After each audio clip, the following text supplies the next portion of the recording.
Hi, everybody. It's Richard A. Stevens, fantasy author. We're here with our first edition of Lurking for Legends. It's a live video cast where my amazing co-host, suspense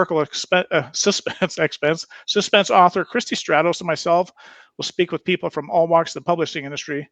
Lurking for Legends is a live interactive broadcast, and as such, we encourage viewers to chime in with whatever questions you want to ask our guests, or simply make comments on what you hear on the show, what you like, and what you'd like to hear more about. Tonight, I would like to introduce to you our sacrificial lamb, as it's our first podcast or videocast, YA epic fantasy and paranormal romance author, BJ Fournier. Welcome, BJ, and why don't we start by having you tell us a little bit about yourself? Well, I'm glad to be the sacrificial lamb because, if I flop up on my words or whatever, and maybe nobody will be watching, so it'll be in good shape. But I'm BJ Fournier. I really do appreciate the opportunity you guys pulling me on. And right now I'm working on a series which is an epic fantasy paranormal romance, and it's called Immortal Magic is the series name.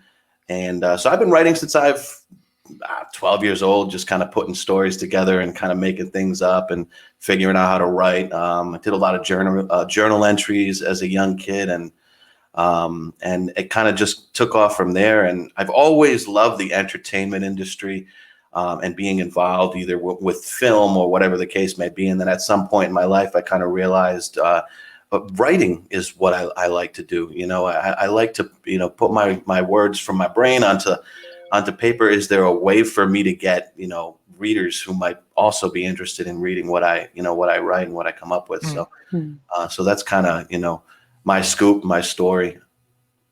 Yeah. Well, you have such an interesting variety of genres here. Your series is paranormal romance and epic fantasy. And at first, when I read your bio, I thought that they must be separate, right? Naturally, they must be separate, but actually they're all in one. So that's a lot of world building and character building, just everything all in one. How do you kind of manage to build all of that into one kind of short novel? I mean, the novel seems like a short form for so much. It's 450 pages, the first book. Wow. That's so great. It's actually not that short for the first one, and that's because, like you said, you've got to do a lot of that world building. But I've always been fascinated with. I'm getting an echo, but I've always been fascinated with the vampire genre and also magical realism. Magical spells, wizards, witches, things like that. And so in this series, I've combined the two and created a world around them where they coexist and what that might be like through my perspective. So that's kind of how I've combined the two. But yeah, it's been quite an interesting, starting at the beginning of it and being able to build out that world. You're absolutely right, Christy. It's something that's that was unique. And when I defined it at the end, I wasn't thinking along the terms of I want to get into epic fantasy as well as a paranormal. I was just really thinking I love these two genres and I haven't really seen them together often. So I wanted to give my interpretation of that. So that's kind of where that came from. But thank you. Yeah, great question. And then you throw the romance in on top of that. Yeah, well, you always have to have romance. Without the romance, I feel like you lose the story. But that's just me. Right. What kind of? Oh, I'm sorry, Richard. Go ahead. No, it's okay. You go ahead, Christy. I was wondering what kinds of creatures we would find in your book. Since there's both fantasy and paranormal, there must be lots of different kinds of fantastical and paranormal creatures. Yeah. So basically, it's the paranormal is the vampire, and the fantasy is the wizardry. So my interpretation of the wizards and the witches. So do you go ahead and build like a magic system, or do you just there is magic just appearance in your world? So they live in a real world called Little Compton, Rhode Island, which is kind of where my heritage is. I'm from originally from Fall River, Massachusetts, but have lived for several years in Tiverton, Rhode Island, which is right near a very kind of farmlandish Little Compton, Rhode Island, if you're familiar with the area. And so they live in a secret town called Sacrum Valley that's protected under a magical spell, a Venetia charm, that allows them to kind of live the wizards to actually kind of live within that realm in large farmland where none of the humans, no mortals, can actually see them. But vampires come to learn that they can actually see past this Phoenicia charm, and within that, the story kind of gets created where they have to coexist. Cool. So we got a viewer here that's actually got a question for you here. Sure. And CJ Davis is asking, do you make maps for your books? That's a fantastic question. Real good question, CJ. Thank you. So I haven't started making maps yet, but I do feel like that may come because there are certain you are pulled away from Sacred Valley, especially in the second book and even more so in the third. But what I have done is at the end of all my books, I do have all my magical spells and what their interpretations are, so readers can kind of learn about what the magical spells are really meant for in case they might have missed it in the read and whatnot. I like that. It can be sort of confusing, especially when different fantasy authors do different kinds of things. So I think it's fantastic that you kind of define it at the end. And on top of all of this, it's also young adult, right? So yes, you have to make the romance approaport for young adult. That's right. And that was difficult for me because sometimes you can get, when there's a few romantic scenes, especially when the love scene really starts to happen, and you gotta, you gotta make it classy. But you also have to keep it a little hot so you can, keep the reader's attention. So that was challenging. Christie, great questions. So I read in your bio that you originally wrote these stories. You started writing when you were around 12, and you originally wrote these stories and gave them as gifts to your mother, which is kind of cool. Does your mother still have them? Does my mom still have them? I don't know. We suffered an unfortunate fire when we were younger. Oh, that's unfortunate. And when I was younger, rather, and she lost she lost a lot of stuff. She lost all of our photos and all that stuff. So I feel like maybe she doesn't have it anymore. But I have to ask her. That's funny. That's a good question. No, that would be really neat. That's awesome that you gave them to your mother as gifts. I thought that was very neat when I read that. That's the only reason why I wrote. I would write just to impress my mother. I was 12 years old. I'm like, Mom, what do you think? My mom was always like, "You're so great, Bobby." I love it. So since you are in romance, paranormal romance, do you ever find, I was trying to find statistics and I did not succeed on the percentage of men versus women writing paranormal romance, and I couldn't really find anything, but like the majority of paranormal romance, authors that I happen to know are women. Do you find that it's like a saturated, oversaturated with like more female authors? And then is it like sort of, do you ever get anybody saying, "Oh, it's unusual that you're a male author, I like that," or anything like that? I haven't had that yet.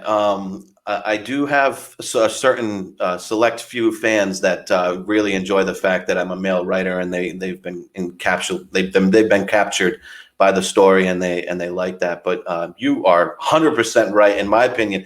Again, I don't have the statistics to back this yet, but I do obviously extensive research on the industry to kind of make sure the marketing is right, and a lot of females are writing romance. And I mean, I guess they're really in touch with that side, so maybe that's a great thing, and hopefully I can capture it the same way that a female can. But maybe you should read it and let me know. Absolutely. It's so funny that you say that, because also I was thinking, I also saw a different thing, an article about how a lot of male authors who write romance in general, whatever the genre within romance, will change their name to make sure it's very clear that, or rather not clear which gender they are.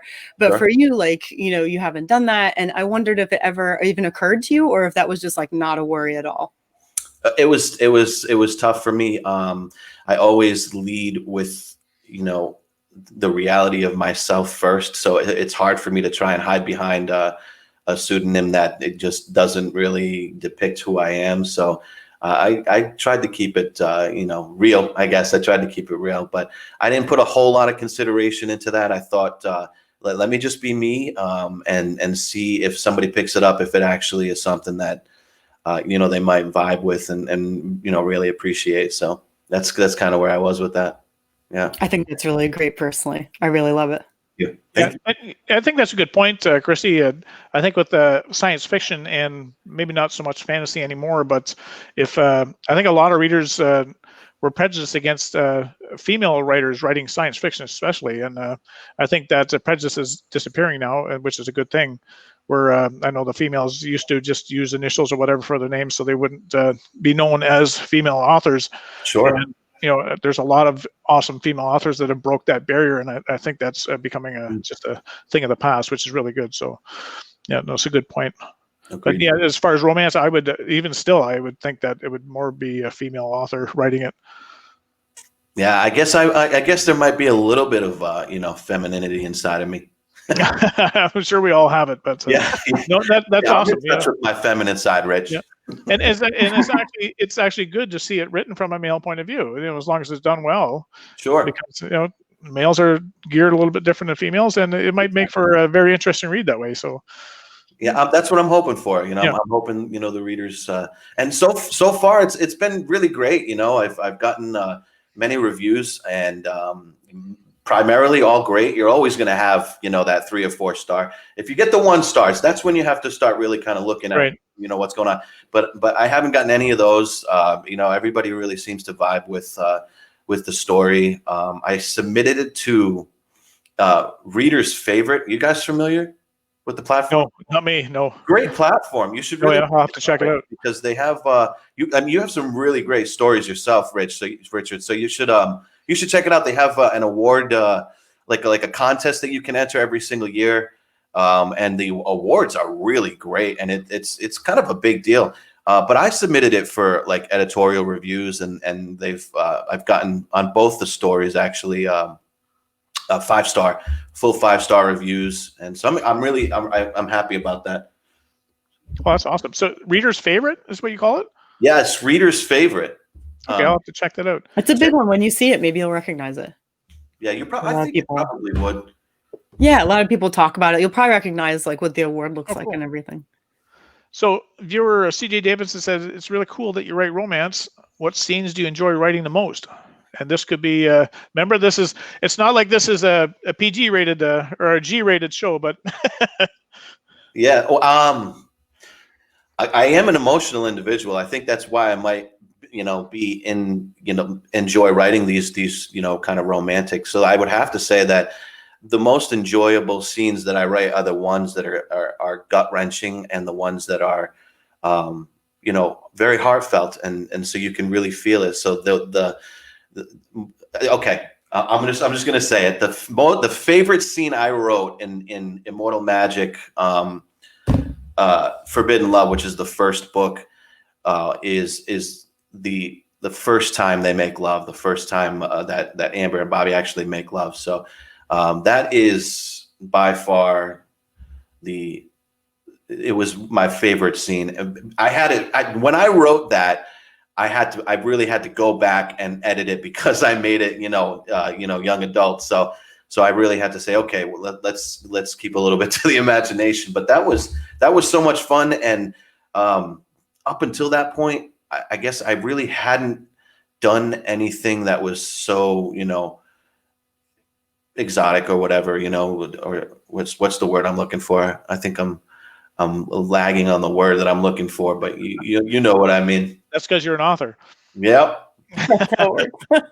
I always feel so silly when I talk to somebody that I can't think of a word, and they say, "What do you do?" "Oh, I'm an author." Must be a really good author. But I'm like that. I can write really elegant, but when I go to speak, I just my tongue all the time. Yeah, I trip over my tongue all the time. Absolutely. So okay. I'm going to screw this guy's name up. Hopefully, I don't. Jorge. So Jorge de Jesus. So how many times has BJ heard that a reader has cried? So I am a new author, guys. This is my 2nd year in the industry. And, so with that being said, my fan base is growing, but not as large as I'd like to see it at this point. With that being said, there has been about maybe 5 where people have messaged the Immortal Magic page, or, friends of mine who have read it also have kind of hit me up, and they've told me that, these pages were a tearjerker here and here, and so forth. And we have Lynn Maines joining us now. And Lynn is asking, you ever write red scenes? I'm not quite sure what a red scene is. I'm not sure if you guys do. Christie? Do you mean bloody? Sorry. I don't know, Lynn. I'm You'll not have entirely to. sure either. Lynn, you'll have to let us.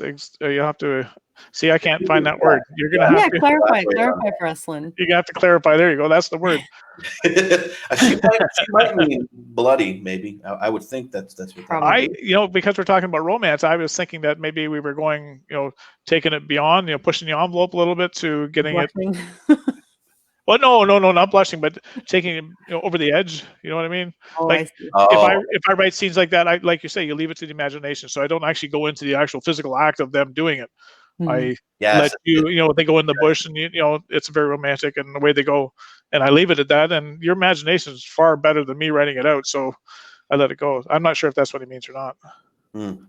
Yeah, if it's the opposite, if it's the bloody portion, that's kind of what makes this the epic fantasy to me, is that it's not only a romance between two races, if you will, or two that are not supposed to be together, but it's also about the world of vampires meeting wizards, and that disconnect, that that the issues that they have by being with one another, and so yes, yeah, there are.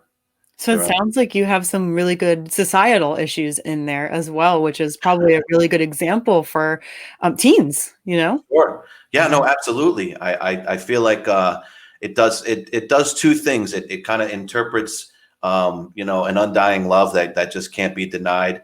So you can kind of experience that on a personal level, and it's written as the main characters are 17-year-olds at the time, seniors in high school.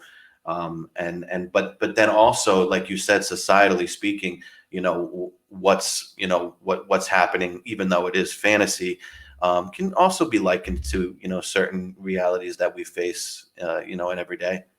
I think that's one of my favorite parts of well-written fantasy, is that you can really, you can see today's issues in a way that you can talk about them more easily because it's fiction. So Yeah. it's a lot more easy to talk about your favorite fiction book or your favorite fantasy book in particular, and talk about all those difficult issues, but it's fiction. So it's not like it has to, oh, I need to be so politically correct here. And maybe it opens up discussions a little bit more in that way, which I love. I think that's great.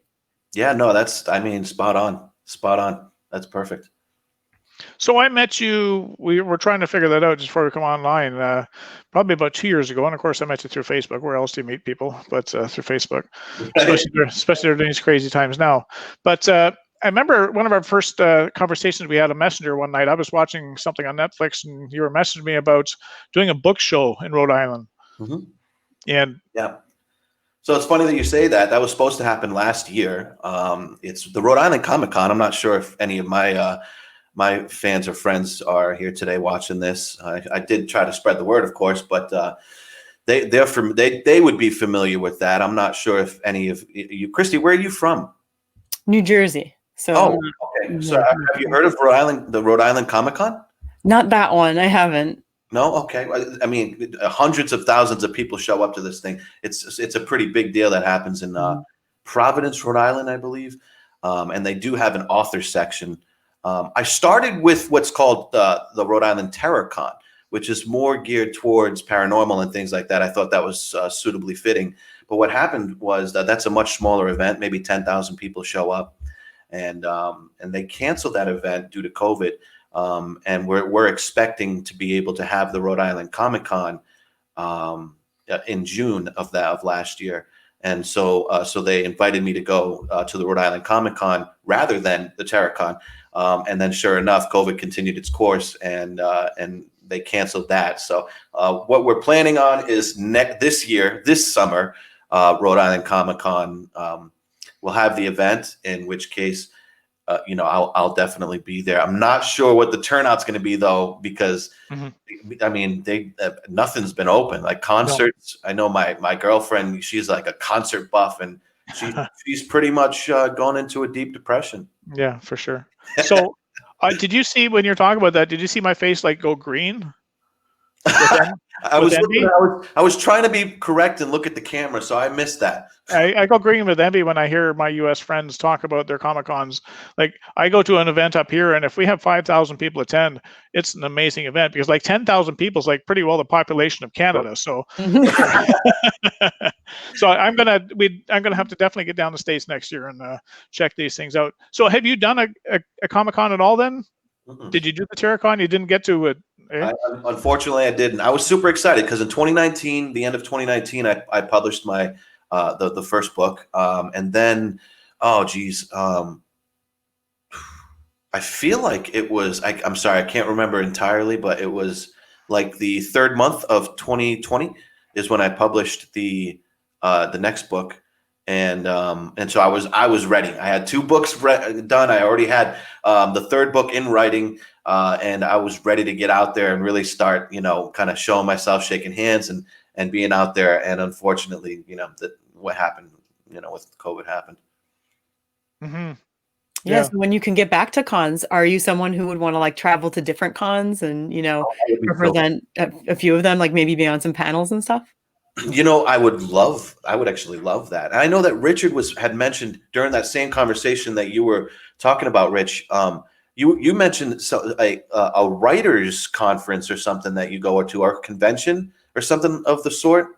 I'd go to a writers convention in Vegas in November. I've done that a couple of years, and it was canceled last year. They had it planned right up till probably October last year before they pulled the plug on it, and there was going to be 2,000 authors there. So now they're going to be doing it in Bali, right on the Strip this November. It's generally falls around Remembrance Day, and they've got room for 3,000 authors. And if you can get down there, it's amazing. Like it's worth the price to go down there. You will learn so much more from just interacting with all the other authors than you will from the panels. But the panels are amazing as well. So it's in a group called 20 Books to 50K. So that is an amazing group for authors. Just don't go in there and say anything. Just sit there and learn. Because if you try to promote yourself, you promote yourself once, you'll never be in that group again. They don't fool around. They're all there about not promoting authors, but helping authors succeed through the marketing plans and everything else. So, yeah, but check that out. So, Jorge, sorry, Jorge, I'm going to screw your name up all the time. I'm Canadian. So, it says, I hear you. He said last year he had 4 events canceled, but if things open up, he'll be dressed as a ninja for sure. Now, that being said, are you planning when you start to do these Comic Cons to dress up in period garb, or is that something that? No, I'm not sure. I don't know. It's funny. Kristen asked me that. My girlfriend asked me the same thing. I don't know. Probably not. I'm going to say probably not. I think I'll just dress, nicely. There's some pretty cool vampire stuff out there. It's not the same as other costumes. There is. I just don't. I guess I could. I definitely could. I haven't really put the thought into it to decide who I want to be. Would it be the vampire or would it be the wizard? Because I'm really fascinated by both. So I haven't put a lot of thought into it. I think if I had gone to the where I was supposed to go last year, when like maybe a month before or something, I would have put a lot more thought into it. It was definitely something I wanted to think about. What about you, Rich? Do you dress up? I do now, and actually, I'm very reserved. Like, and I'm 55, and Comic Cons came out long after it was something vogue for me to do. So I never attended them before I became an author. And then David Kelly, a science fiction author in Canada, did one in London, Ontario, and I went down to see him. It was the first time I'd met him, and some people were dressed up, and I'd never been to a Comic Con before, and I've seen all these introverted people just having a blast. They were in their element. They were just having such a great time, and the amount of work they put into their costumes was amazing. Like, they looked absolutely fantastic. So I thought about it, and when I did a couple medieval fairs, I decided I'm going to get a knight's costume. So I wear a knight's costume now, and I tell you, it pulls people to my table. Probably better than my books do. I bet it does, and that's why I think it would be a good idea to dress for the occasion. For sure, yeah. So if it's just a regular book signing, I won't do it. Right. I'll just show up, and if it seems formal, I'll wear a nice shirt. If not, I'll just wear my my dragon shirt or whatever. But for Comic Cons or medieval fairs, for sure, I dress up, and it doesn't bother me anymore. Like when I first went out, thought everyone was looking at me, and I felt very strange. But you get over that very quickly. You get over yourself, and then like I say, it draws people to your booth. People want to take pictures with you, and so it's a nice way to engage with the reader, and that makes them look at your books, right? Absolutely. Other than them just going, oh, there's another guy selling books, and they keep on walking. So. I wish there was that kind of thing for historical fiction, because it would be really fun to dress up for that. You can dress up in Victorian gear. What was that? You can dress up in Victorian dresses and stuff. Exactly. It would be so much fun. There'd be people from all different centuries. It would be pretty cool. I think somebody should do that. Somebody out there should do that. maybe you should initiate. Okay. David Kelly, he's the science fiction author. He says when he goes to these Comic Cons, he usually dresses as an author. Too many pens on the table. So Christie would get to dress in a gorgeous Victorian dress. Lucky. Yeah, it would be. I think it would be really cool. It would be so much fun. And there are amazing places out there making gorgeous stuff that you can buy just pre-made, not special for you or anything. So it's a little bit more affordable that way. It would be so much fun. I think maybe I will initiate it. Who knows? Oh, for sure. And it breaks the barrier. It makes people want to talk to you. They're going to ask you about that. Where'd you get that dress? What is it for, or who you're representing? And it just breaks the barrier to talk about your books. And it's such a great draw to get them in there. Yeah, that's half the battle, getting them to your table. For sure. Because there's so many vendors out there, and they only have so much money. So you want them to stop at your table and spend their money at your table, just a little bit anyway. So, and just a little bit off topic, when I was reading your bio and stuff, and I've seen it on Facebook, you're starting your own podcast or videocast. I'm not sure what you call it, called Bookology. Yes. That sounds very exciting. Why don't you tell us a little bit more about that? Bookology is a it's a place where I do kind of like cover wars, author interviews with a twist. So I do author interviews, but every interview will be there'll be a challenge attached to that interview, and we do like book reviews and things like that. So that's hasn't even launched yet. Totally was not going to drop that. So I appreciate you bringing that up, but I wasn't even going to bring that up. Well, but don't let the cat out of the bag then. You did no. It's okay. It's okay. It's we're getting ready to set things off here, but it's called Bookology, and it's just I'm just trying to submerge myself into this community to find those readers that you guys are talking about. It's going to be primarily on YouTube. We'll stream live on YouTube and then kind of share it to the other, social media channels. But yeah, man, I've been really thinking, especially towards the end of last year, after not having done anything pretty much the entire year. I'm like, I really want to make this work, to a level that, I was hoping I could achieve. And I think the only way to do that is to kind of give up for a moment on just trying to sell your book, and just submerge yourself into the industry and get to know the readers and get to know new authors, and give back a little bit, and hopefully within that presence, my career can kind of become something that I've wanted it to be, in respect to reading, and being an author rather. I think that's fantastic. And I was wondering if you haven't figured this out yet, just say so. But I was wondering if it's the kind of thing where anybody can sign up for it, or if it'll be like by invite only. Bookology? Mm-hmm. And when you say anybody can sign up, what do you mean exactly? Like you would have it on your website, like sign up here if you want to be on, or would it be like you send a link to somebody you want? Actually, it's right now I'm gauging authors, but I'm not really tied to just authors. But for now, I figure if I can pull authors on who have a following, then there's going to be a lot of readers who may want to watch that and learn more. So it's for everybody, and basically anybody can come on. Right at this point, anybody can come on and schedule an appointment and whatnot, or schedule an interview, and then go from there. But as things continue to fill up, that availability is not going to be so available anymore. So I guess we'll have to change things around at that point. But yeah, for right now, again, anybody who's interested in interviewing, that you could have 5 followers, you could have 100,000. Hopefully, you have 100,000. But it doesn't matter. None of that matters.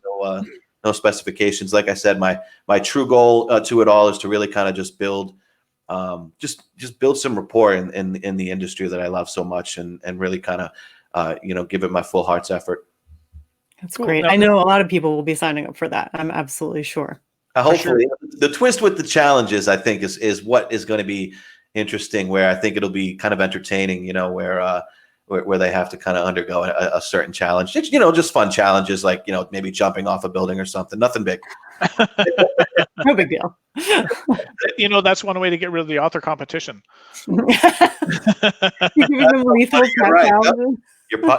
You're into my head, Richard. So I hope you schedule these things daily. So is this a live interview that you'll be doing, or will it be just?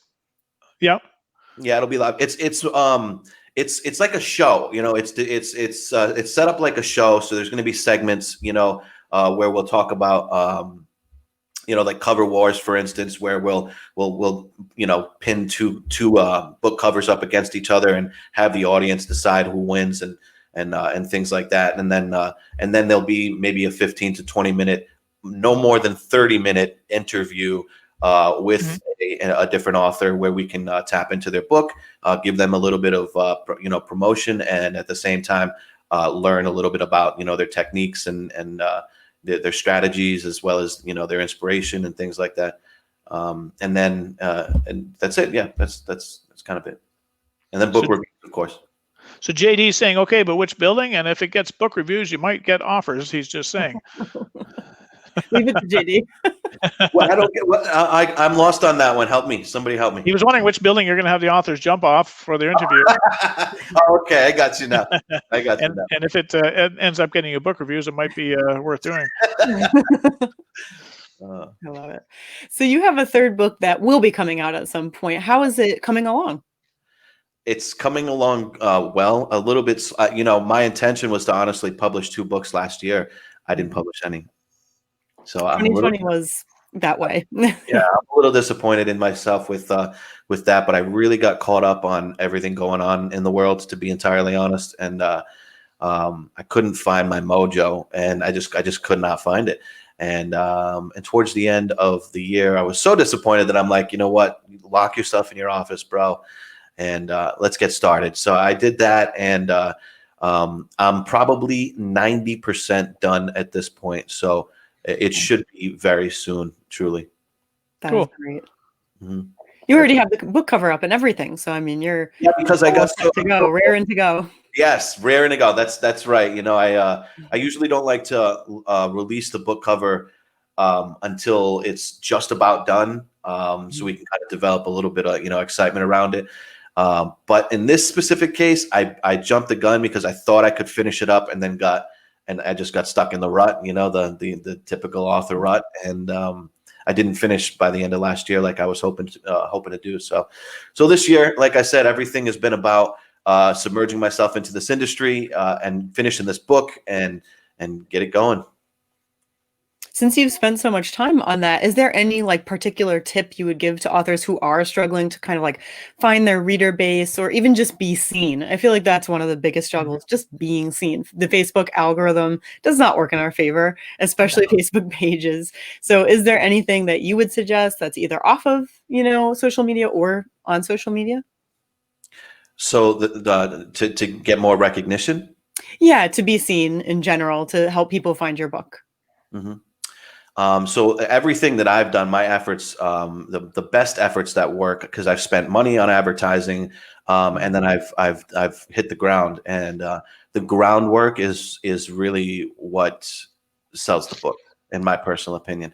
I mean, I'm not saying that marketing doesn't work, or advertising rather doesn't work, because it does, but you really have to be unique and specific with your targeting. And like you said, Facebook algorithm is really kind of tough.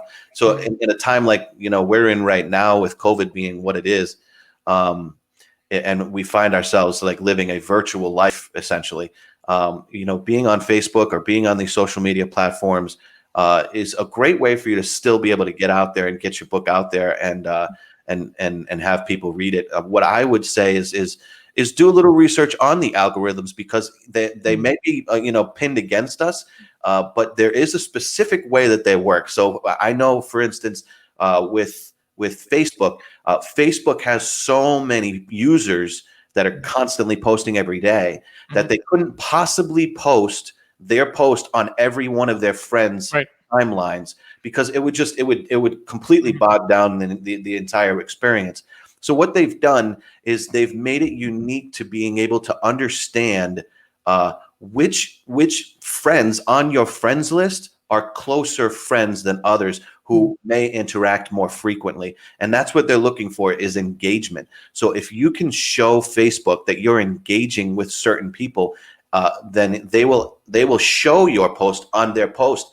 On their timeline rather. And then by doing that, if those people engage in that post, they'll show it to more people and then to more people. So you really just have to prove to Facebook that it's a worthy post, whatever it is that you're posting. And by doing that, it'll continue to show your post to other people. So the way that I do that is I literally will talk to people on a daily basis through commenting on their posts. So Right. I'll go to my friends' posts, and not the same ones. Don't keep the same 5 friends that you comment with every day. Comment on 15 different people's posts today, and tomorrow another 15 people differently, plus those other 15. So it could be a little time consuming to do something like this.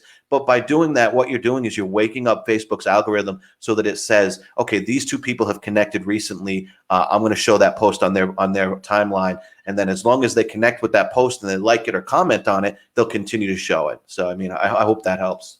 It does. Yeah, no, that's great. Yeah, that's great advice for sure. And It's that way, more, yeah. we're talking about the authors on our list. That would be a nice way to maybe wean them out. Not that we want to get rid of the authors on our list, because we appreciate them, but as far as interacting, and when I post, like I'm always posting stuff about my books, like you don't want to see it. You're trying to sell your book, right? So if I can engage with just the readers. I love seeing it. Besides you, most people don't want to see it. Most authors don't want to see it because they're trying to do their own. But if I can engage my readers and talk to my readers each way, like you mentioned, maybe I can have my stuff show on their feeds a little bit more. So that's good advice. It is. And like you're saying, you see the same 5 people or so over and over, and it's very frustrating. It's very easy to just kind of stick with that and feel lost. So I think that's great advice. Thank you. Yeah, and it works. It works. I built my following, my personal page from, I think I was at 200, and it was for an entirely different reason. But I built my following from 200 to 1,800 in a matter of, I don't know, 6 months. And then you just like I said, continue to engage. So that should work for people who are trying to get the word out there. It's not easy. It's tedious. I will say that. It's tedious. Sure. Yeah. And it's similar, I think, on Instagram, only you're kind of looking at the hashtags that you think your readers will be under, and then doing a similar type of thing to what you're talking about. So I think that's a good strategy on social media in general. Good advice. So many people being wildly successful on Instagram, and I haven't figured that one out fully yet. I have a decent number of following, but my engagement's low. So I have to work on that personally for Instagram. Do you have any tips for Instagram? Is anybody good at Instagram? Because I would love to know. I can't say I'm like an expert or anything, but it is actually, the advice you gave for Facebook is very similar. I look for the hashtags that I think my readers will be under, and I look for, people whose posts I can comment something that's like a high quality kind of comment, not just like a heart or this is great. Right. But if you can say something more high quality that they respond to, then that also increases your engagement, and they might come back to you. And, another way to try and find followers who might like you is to find another author who is like, similar to you, or you would consider similar to you.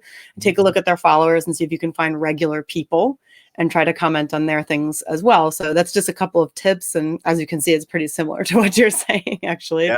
Which is kind of, it's good if you can kind of. How does one grow their following on Instagram without having that extremely large number of people they're following? Do you know how you see people with 40,000 followers and they've got 4 people they're following? Like, how does that occur? Because it only seems we're able to build our audience by following first, and then they return the favor. In that respect. So I just wonder how that happens. I will say a lot of people follow and then unfollow you as soon as you follow them, which is not the greatest way to go about it. And it does make a lot of people angry. I wouldn't do it myself. I think it puts Mhm. people off, but some people can get away with it. And otherwise, it is, like I was saying, engaging. And sometimes if you find the right people, they will just follow you, even if you're not following them. But it's intensive, as you're saying. It is intensive. It's time consuming. For sure. So JD is saying something about do TikTok dances at work. But he does broach upon a neat subject, because I've heard recently that a lot of writers are actually selling and being successful on TikTok. And I don't know if it's a certain genre that they're doing, but what they're doing is they're posting at least a video a day on TikTok, if not more, and Okay. they're engaging people that way, and they're getting an audience through TikTok. And I'm, again, I'm old school, so it's tougher for me to get out there and do stuff like that. But I have been seriously considering going on to TikTok and seeing what I can do. I'm going to tell you what, I have had my own TikTok experience, and it was a great one.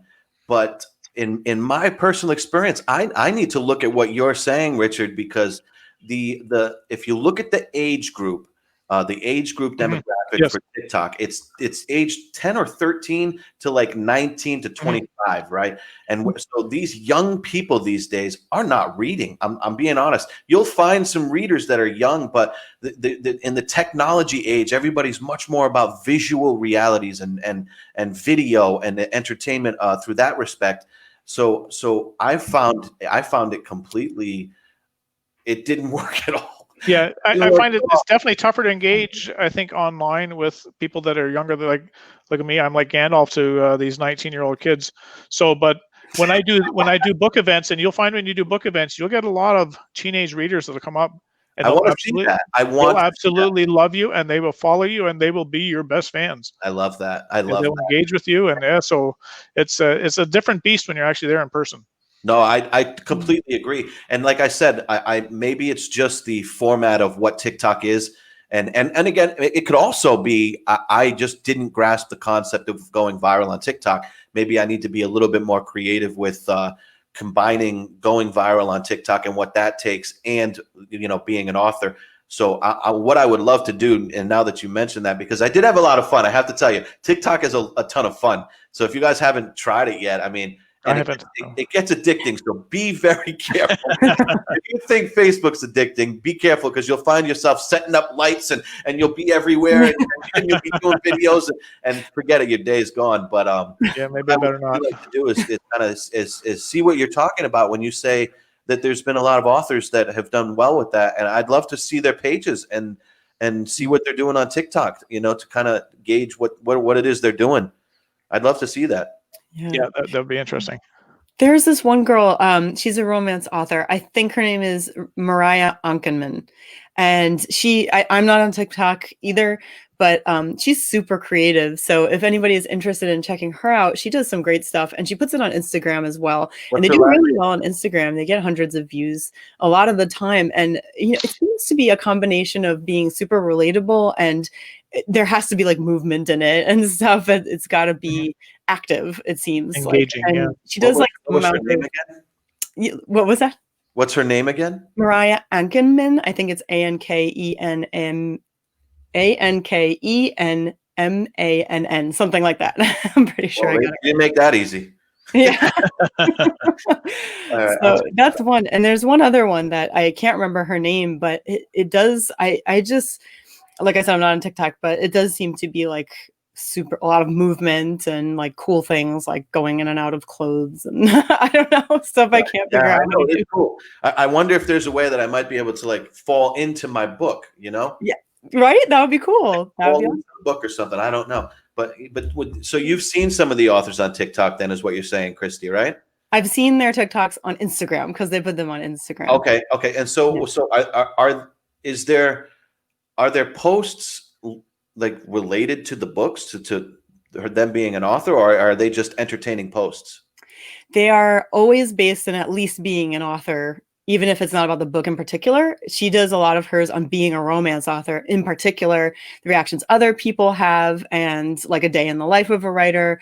You know, like for you, for example, she would do something similar to like, you've been writing since you were 12, and, you know, maybe you never thought that you'd be published or something. And then she holds up like the stack of her own books to like show, I never thought I could, but here it is. And it seems to go over well. So, you know, check her out. Sequence, like a little, yeah. Like Exactly. It's really nice. Yeah.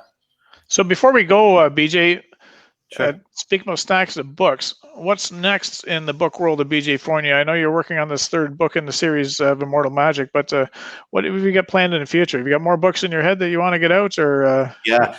So this series is going to be, before we get to the end of it, a 5-book series, and then there's already a potential spinoff. Again, if you read the books, you'll understand why as you get to the 3rd or 4th book. But there's a potential spinoff where another series could be generated off of that. I'm going to go with the flow with that. But I have to tell you, there have been a couple of ideas that have recently been kind of formulating in my head that are definitely a different genre, which scares me a little because I don't want to pull away from my audience when I'm just building it. But the idea is so rich and it's so great that I just want to dive into it. But I've left it alone, so I'm not really sure if I'll go down that road. I feel like I won't. I feel like I'm going to stay here in this world right now and kind of build my my following, so that people can really appreciate me as an author. So 5 books to this series. When it's finished, book 3 should be out at some point this year. It's called Inner Shadows. You guys anybody who's interested can go to immortalmagic.com.